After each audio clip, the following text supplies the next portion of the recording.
Hiling ni Vice President Sara Duterte sa Korte Suprema na ipatigil ang impeachment proceedings ng House Committee on Justice laban sa kanya.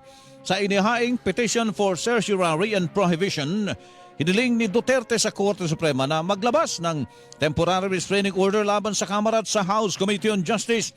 Iginit ni Vice Presidente na impeachment proceedings ay unconstitutional at ang pagpapatuloy dito ay magre-resulta sa pagkabigo ng hustisya at insulto sa proseso na pinoprotektahan ng konstitusyon at ng mga batas. Ipinunto ng kampo ng pangalawang Pangulo na maituturing umanong unconstitutional ang impeachment proceedings ng komite dahil wala itong kapangyarihang magsagawa ng paglilitis.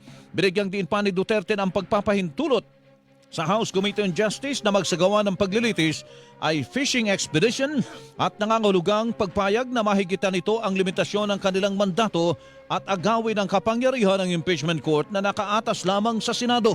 Sa isang pahayag, sinabi naman ni Bicol Saro Party List Representative Terry Redon na miyembro ng House Committee on Justice na inihaing petisyon ni Duterte ay malinaw na panlilinlang sa Korte Suprema at sa publiko.